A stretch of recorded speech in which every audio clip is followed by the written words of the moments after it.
Samantala, pinatawan ng preventive suspension ang 16 na tauhan ng DPWH Bulacan na umano'y sangkot sa anomalya sa flood control projects. Kahapon ay nagsumite ang DPWH at Commission on Audit ng ikalawang batch ng mga ebidensya kaugnay sa katiwalian. Yan ang ulat ni Bernard Ferrer. Ipinagutos ni DPWH Secretary Vince Dizon ang agarang pagpapatupad ng 6-month preventive suspension without pay para sa 16 na opisyal at empleyado ng Bulacan 1st District Engineering Office.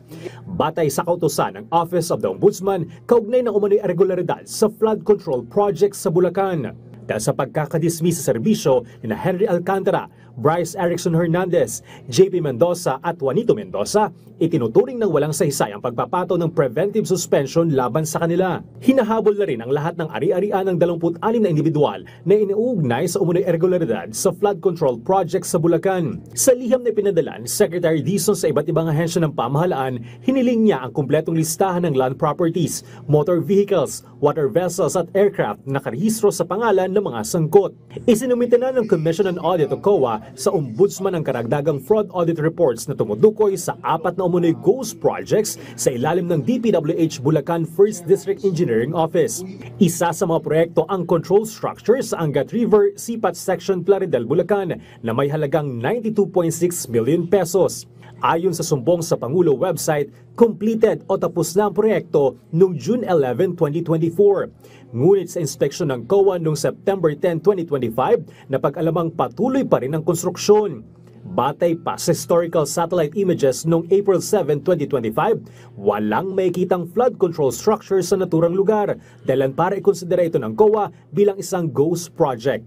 Isa pang proyekto ang slope protection structure at waterways sa Barangay Bunsuran, Pandi, Bulacan na nagkakalaga ng 98.9 million pesos. Sa halip na dalhin ng COA sa tamang lokasyon, itinuro ng mga kinatawan ng DPWH Bulacan 1st DEO ang ibang lugar na wala namang sa aprobadong bid documents o sa anumang plano na hawak ng COA.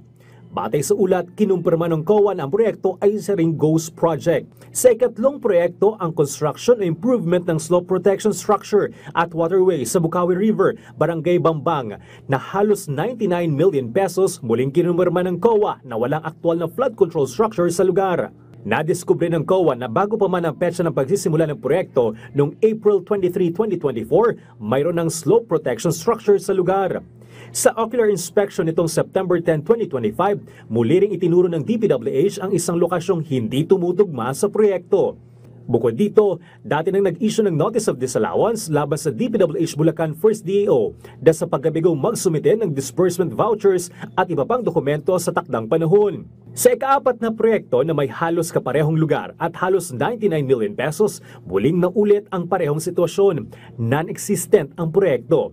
Ayon sa COA, mayroon na ring existing structure sa lugar bago pang opisyal na simulan ang proyekto. At maling lokasyon ay tinuro ng DPWH sa kanilang inspeksyon.